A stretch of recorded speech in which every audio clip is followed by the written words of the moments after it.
Arnold Böcklin, born in Basel in 1827 and deceased in Fiesole in 1901, was a Swiss painter deeply influenced by European Romanticism and symbolism of the 19th century. His work is populated by mythological figures, imaginary landscapes, and dreamlike visions that explore themes of life, death, and transcendence. Within that symbolic universe, the Isle of the Dead, Die Toteninsel in German, has become his most enigmatic and famous painting, created around 1880 and repeated in several versions that still fascinate the public and critics today. The painting shows a rocky, mysterious, and silent island emerging from the water like a natural mausoleum. In the center stand dark cypresses, trees traditionally associated with death and cemeteries. The rocks are carved like tombs or classical constructions, while in the foreground a small boat slowly approaches the island. In the boat, a boatman rows toward an opening in the rock. In front of him, a figure completely wrapped in white stands upright next to what appears to be a covered coffin. The water is still and dark, barely reflecting the outline of the boat. The entire scene conveys a deep silence and a sense of passage. There is no wind, no movement, no clear horizon. Everything seems suspended between the world of the living and that of the dead. Böcklin painted the Isle of the Dead in 5 versions between 1880 and 1886, each with variations in light, tone, and composition. The first version, made in 1880, is kept at the Kunstmuseum in Basel. The second, painted also in 1880, was commissioned by Marie Berna, widow of an Italian banker, who upon seeing the sketch, asked the artist to include the coffin and the shrouded figure as a symbol of her late husband's soul. This version is currently in the Metropolitan Museum of Art in New York. The third, completed in 1883, belongs to the Alte National Gallery in Berlin. The fourth version, from 1884, was destroyed during the Second World War, and the fifth, from 1886, is kept at the Museum der Bildenden Künste in Leipzig. The work also has a personal root. Böcklin had lost several of his children, and near his Florentine studio was the English cemetery, where one of his daughters lay. This personal grief imbued the painting's funereal atmosphere. In fact, the artist himself explained that the painting should produce a feeling of stillness, as if one heard a knock at the door of the beyond. The title of the work, however, was not given by him, but by his dealer Fritz Gerlit in 1883. The symbolism of the Isle of the Dead is manifold. The approaching boat evokes the ferryman Charon from Greek mythology, who transports souls to the other side of the river. The white figure represents both purity and the absence of life, an ambiguous image of the soul or mourning. The dark, vertical cypresses function as funerary symbols of eternity, while the serene water reflects the calm of the passage toward death. The island, in its inaccessibility, becomes a metaphor for the realm of the dead, a place no one can visit without leaving the world of the living. At the end of the 19th and beginning of the 20th century, the Isle of the Dead achieved enormous popularity. Vladimir Nabokov said that in almost every home in Berlin there was a reproduction of Böcklin. The painting obsessed figures such as Sigmund Freud, Lenin, and Adolf Hitler, who owned one of the versions.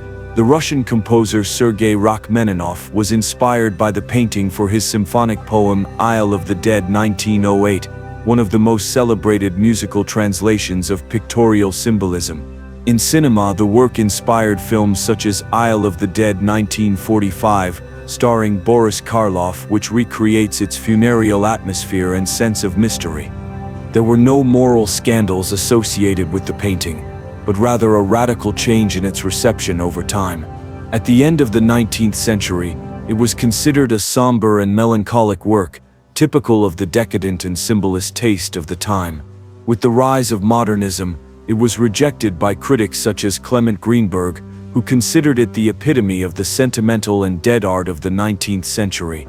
However, over time, critics rediscovered its psychological depth and considered it a visual meditation on death and human isolation. The evolution of the different versions also reflects changes in interpretation. The earlier ones are darker and denser, the later ones clearer and more serene. Some theories hold that Böcklin softened the funereal tone toward a more spiritual vision, as if death transformed into calm transcendence.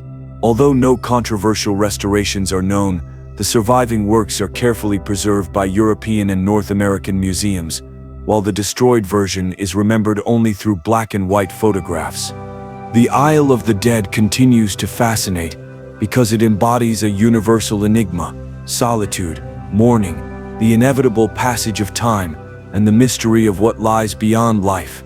The perfect composition, the balance between realism and dream, and the silence that permeates the scene make the viewer feel death not as something horrid, but as a serene and inevitable presence. In Buckland's own words, it is an image of a dream, a painting that does not narrate but invites one to feel.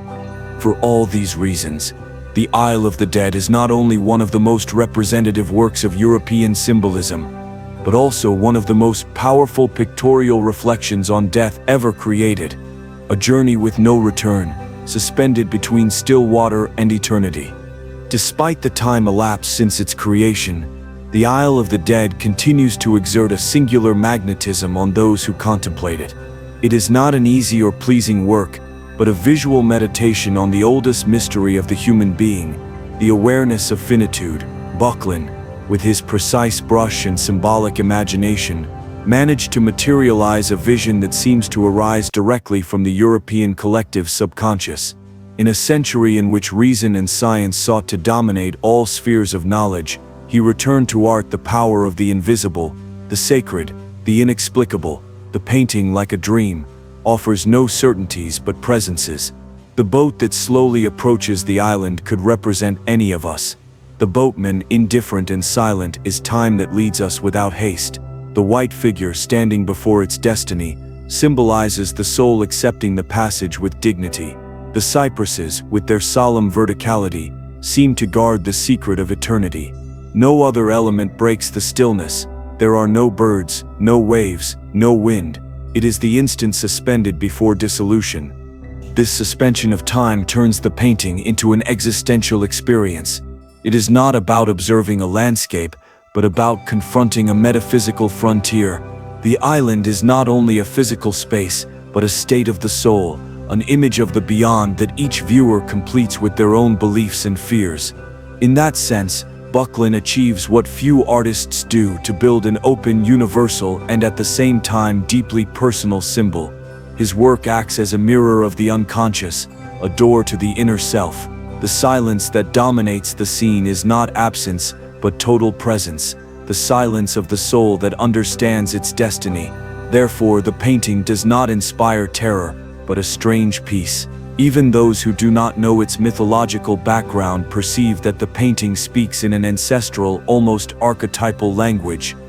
The cultural impact of the Isle of the Dead has been so vast that its image has become a kind of modern icon of mystery and death. It inspired not only Rachmaninoff's music, but also generations of symbolist, surrealist, and film artists. Its influence can be traced in the imagery of Max Klinger, in the metaphysical landscapes of Giorgio de Chirico, and later in the treatment of silence and solitude in Ingmar Bergman or Andrei Tarkovsky. The motif of the solitary island surrounded by still water became a recurring visual symbol in Western culture, adopted for book covers, film posters, and contemporary works.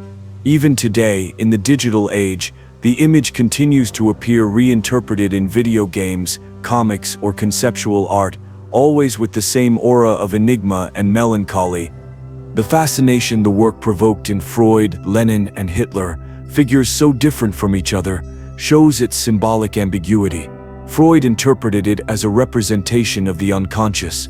The journey to the island would be the descent into the inner world of dreams and repressed desires. Lenin saw in it a reflection on man's solitude before history, and Hitler, more sinisterly, understood it as a metaphor of destiny and tragic greatness. This multiplicity of readings confirms that Buckland did not impose a closed message, but offered an image open enough for each era and each individual to project their own meaning onto it. On the technical level, the work shows Buckland's mastery of composition and color. He uses a restricted palette of greens, browns, and grays that blend with a twilight sky, generating an atmosphere of eternity. The contrast between the deep shadows of the island and the faint luminosity of the water produces a tension that captures the gaze and guides the eye toward the center of the painting, where the white figure rises as a spiritual axis. That chromatic economy does not seek naturalism but emotional suggestion. Each element is carefully balanced so that nothing distracts from the central theme, the passage of the soul. Over the years, critics have reinterpreted the work in light of new philosophical currents. Some see in it an anticipation of existentialism, the human being facing his destiny, aware of his solitude and the impossibility of understanding the whole. Others relate it to Nietzsche's thought, contemporary with Böcklin, in his vision of eternal return and death as part of a natural cycle. It has also been linked to Eastern philosophy, particularly the Buddhist idea of the dissolution of the ego. The truth is that the painting transcends any doctrinal framework. Its strength lies precisely in its ambiguity. On an emotional level, The Isle of the Dead is the result of grief transformed into art.